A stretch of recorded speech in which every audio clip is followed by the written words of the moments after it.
अरे आ गए आप। अच्छा एक बात बताइए कि अगर आपके मेहनत और खून पसीने से कमाए हुए पैसे को कोई चुराकर भाग जाए तो बहुत जोर से गुस्सा आएगा, क्यों? पर ये चीज तो आपके साथ हमेशा से होती आ रही है। नमस्कार दोस्तों, मेरा नाम है तनीषा शर्मा और आज हम बात करने वाले हैं वसीयत की, विल की, जिसे सुनकर बुआ, पापा, चाचा के चेहरे पे मुस्कान आ जाती है। पर जैसा कि मैंने आपको सवाल पूछा कि अगर वे खून पसीने के पैसे को कोई चुरा ले, क्या पता आपका कोई कजिन चुरा ले, क्या पता आपकी कोई चालाक चाची चुरा ले। ऐसी ही स्थितियों से बचने के लिए वसीयत बनाई जाती है, विल बनाई जाती है। पर भारत में आज भी सिर्फ 10% लोग ही हैं जो अपनी वसीयत लिखवाते हैं। बाकी के लोगों को तो ये पता भी नहीं है कि विल या वसीयत नाम की कोई चीज भी होती है। और अब तो दुनिया के सबसे बड़े निवेशक वॉरेन बफेट ने भी अपनी 12.6 यानी कि 12.6 लाख करोड़ की जायदाद दान करने के लिए भी वसीयत बना ली है।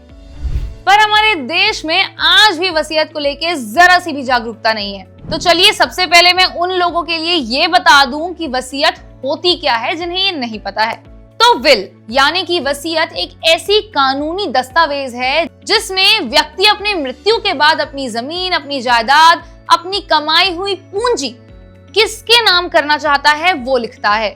और ये इंडियन सक्सेशन एक्ट 1925 के अंदर वैध होता है। लेकिन हमारे भारत में तो ऐसे भी लोग हैं जिन्हें अपने मरने के बाद उनके पैसों का क्या होगा इससे कोई फर्क ही नहीं पड़ता, क्योंकि ऐसे तो बहुत लोग आ जाते हैं बोलने के लिए कि मैं तो मर जाऊंगा, फिर मेरे पैसे कहाँ जाएं, क्या करें, मुझे क्या फर्क पड़ता है।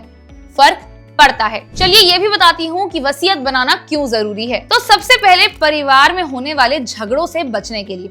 हम सब जानते हैं कि आजकल बुआ चाचा एक दूसरे की जान के दुश्मन बन जाते हैं वसीयत के लिए, और आप ये नहीं चाहेंगे अपने बच्चों के साथ कि वो आपस में आपके पैसे के लिए लड़े। दूसरा, संपत्ति का बंटवारा आपकी मर्जी से हो, ताकि आप तय कर सकें, सोच सकें कि किस बच्चे के लिए कौन सी वसीयत ज्यादा बेहतर है और अपनी बीवी को क्या देना चाहते हैं, अपने भाई को क्या देना चाहते हैं, ये सब आप तय कर सके। वरना आपके जाने के बाद आपकी वसीयत किसे पूरी मिल जाएगी और किसी के हाथ में कुछ भी नहीं आएगा। तीसरा, कानूनी परेशानियों से बचने के लिए। आप नहीं चाहेंगे कि आपके 2 बच्चे अपनी पूरी जिंदगी आपके जाने के बाद आपकी वसीयत के लिए कोर्ट के चक्कर काटते हुए और झगड़ा करते हुए गुजारे। तो कानूनी परेशानियों से बचने के लिए भी वसीयत बनाना काफी जरूरी है, ताकि आपके जीते जी ये तय हो जाए कि आपकी वसीयत कहाँ, किसको कितना मिलना है। और चौथा, अगर आपने बहुत अच्छी रकम कमाई है अपनी जिंदगी में और आप इससे थोड़ा दान पुण्य भी करना चाहते हैं, तो आप यहाँ पर भी उस पैसे का इस्तेमाल कर सकते हैं, क्योंकि आपके जाने के बाद दान करना आपस में ही बढ़ जाए तो बहुत बड़ी बात होगी। तो इसीलिए अगर आप चाहते हैं कि आपके कमाए हुए पैसों का एक हिस्सा आप दान करें, तो वो भी आपको वसीयत में लिखना होगा। चलिए ये तो हमने जान लिया कि वसीयत क्यों जरूरी है और वसीयत क्या होती है, पर वसीयत कौन बना सकता है ये भी जानते हैं। तो सबसे पहले वसीयत बनाने के लिए एक इंसान की उम्र 18 साल से ज्यादा होनी चाहिए, तभी आप वसीयत बना सकते हैं।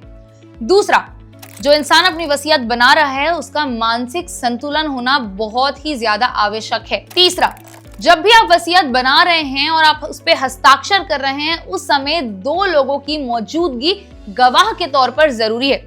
क्या पता आपके जाने के बाद कोई नकली वसीयत बनाकर उस पे आपके हस्ताक्षर कर उसका गलत इस्तेमाल कर ले। चौथा, इसके लिए रजिस्ट्रेशन वैकल्पिक है, अनिवार्य नहीं, यानी कि ये जरूरी नहीं है कि आपको वसीयत बनवानी ही है। ये आपकी मर्जी पर निर्भर करता है कि अगर आप चाहते हैं, आप समझदार हैं, तो अपनी वसीयत बना लें, वरना जाने दें। अच्छा, मैंने आपको ये भी बताया था कि भारत में सिर्फ 10% लोग ही वसीयत बनाते हैं। तो चलिए आपको ये भी बताती हूँ कि भारत में वसीयत न बनाने के कारण क्या है। तो सबसे पहला तो है दोस्तों, अभी तो बहुत समय है ये सोच। हम सबको लगता है कि अरे अभी तो बहुत जीना है, अभी तो बहुत कुछ देखना है, अभी तो और पैसे कमाने हैं, आराम से करेंगे। और ये आराम करते करते करते वसीयत कभी बन ही नहीं पाती। तो अभी आप तय कर लें और अभी अपनी वसीयत बना लें तो आपके लिए बेहतर होगा। दूसरा, हर किसी को ये लगता है कि वसीयत तो उन लोगों के लिए है जिनके पास करोड़ों की प्रॉपर्टी है। हमारे पास तो थोड़े पैसे हैं, हम क्या करेंगे वसीयत बना के? जी नहीं, क्योंकि अगर थोड़े पैसे भी हैं तो आपके बच्चे, आपकी बीवी की जिम्मेदारी तो आप पर है ना।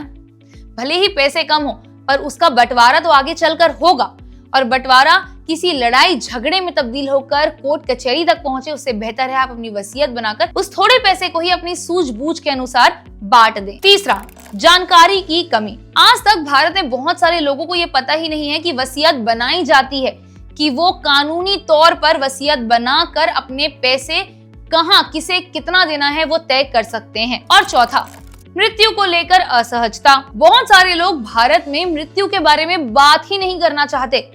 अगर कभी कोई ये कह दे कि मेरे जाने के बाद ऐसा होगा, तो लोग उसे रोक देते हैं कि तुम्हारे जाने ये सब बातें ना करो, ये अच्छी बात नहीं है, ऐसा क्यों बोलना है। पर ये तो सच है और सच को झुठला नहीं सकते। पर हम ये कर सकते हैं कि उस सच को जब आगे चलकर कभी ना कभी सामना करना ही है, तो उसकी तैयारी क्यों ना आज से ही शुरू कर दी जाए। खैर चलिए, मैं आपको ये भी बता देती हूँ कि वसीयत में क्या क्या चीजें शामिल होनी चाहिए। तो आपकी वसीयत में आपकी सारी संपत्तियों का जिक्र होना चाहिए।